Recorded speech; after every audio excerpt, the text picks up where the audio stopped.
Let's stay with the Giants here. I want to get your thoughts on Odell Beckham Jr. He's busy. We've seen him, he was at the Final Four. He's obviously a huge basketball fan because he's at the NBA Finals now. But the rest of his teammates are at OTAs. They're working out and getting ready for the upcoming football season. He claims that he's working out on his own, that he's going to be okay. What are your thoughts on this? I'm okay with this. I mean, they're not mandatory. Yeah, kind of, sort of. They're voluntary, but they're not. He's working out, and it's not. If you wanted to make players, that? Johnny Manziel. What? That's who he's working out with? That's how he's getting ready for Giants training camp in the regular season? I mean, he's working out. I don't think he's taking life advice from Johnny Manziel. If that were the case, I might have a problem with it. But, I mean, there's not much that Johnny Manziel is going to be able to do to affect Odell Beckham Jr.'s workout abilities. He's just working out, He's getting himself in shape. So, to me, that's not a very big of an issue. All right, people are going to blow that up like it's a big thing. He worked out with Chris Carter, too. I mean, he's actually working out. But here's the thing. Chilling, doing nothing. The last time we saw him getting ready for a football game, right?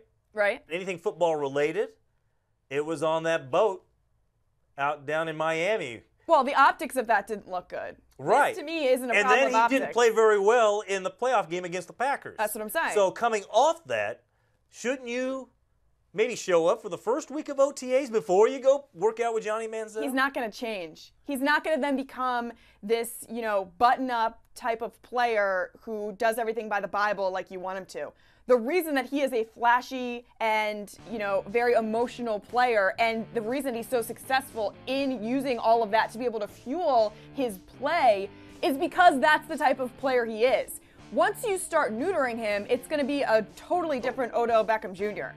And I feel like a lot of people, unless he's out there committing crimes, which he absolutely is not, then there's no reason for us to dog him for going and hanging out to do workouts. I mean, it's not like him and Johnny Manziel are partying at the club every day. But when the rest of the team is together, when all the other stars of the team, including the new star, and you're trying to get Brandon Marshall working into that offense, he's showing up, Eli's there, anybody else associated with the Giants, as far as I know, everybody associated with the Giants is in camp working out together as a team. Sure. So he's the one guy who's out there by himself doing his own thing. He's the one that needs it the least. He's the most talented by far out of any of those players. You're only as good as your last game. His last game was not good at all. He's the most talented out of all of those players on the field. He's going to step right in. There's plenty of time between now and the first game. So you know this too. Here's the other thing. There's not going to be an issue for him. He's going to fit right in. We talked about this when the photos on the boat in Miami came out. If he didn't come through with a big game against the Packers, he was going to get vilified. He didn't come through with the game, he got vilified. But how much time was there between what happened on the boat and the game?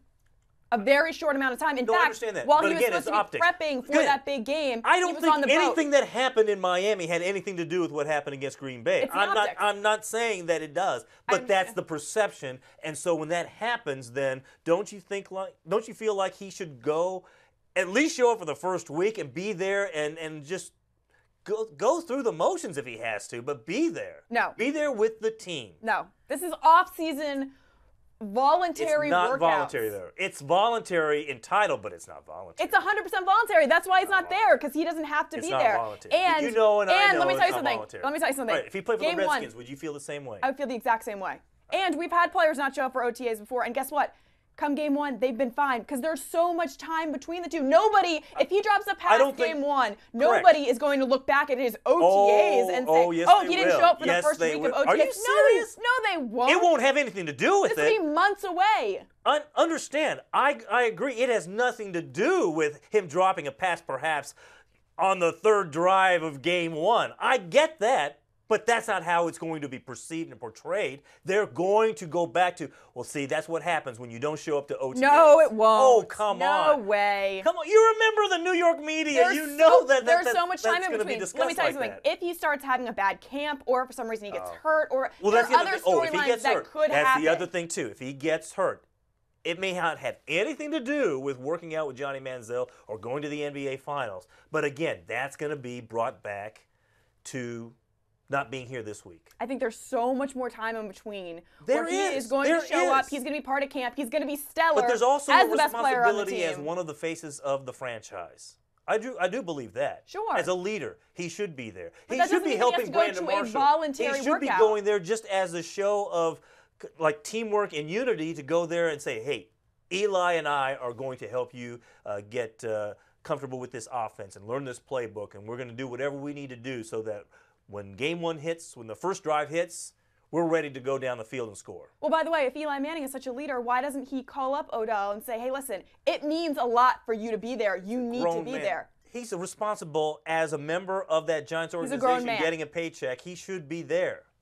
No, he does not have to be there. It's voluntary. And if he doesn't need, if you don't feel like it's they're not necessary. going to say, and who knows, look, they're all saying Eli's probably not, there's fat chance of Eli putting him on blast.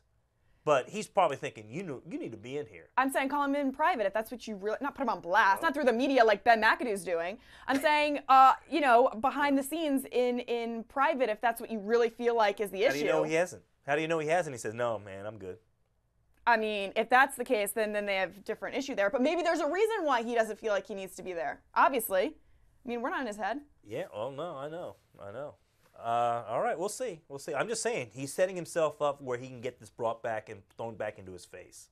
You know that, and I know that. I don't know that. I'm not saying it's going to have any issue. Look, because he drops a pass, if he drops a pass, that's not going to be the reason why. But you saw what happened there with, for example, in the Miami situation with the Green Bay game.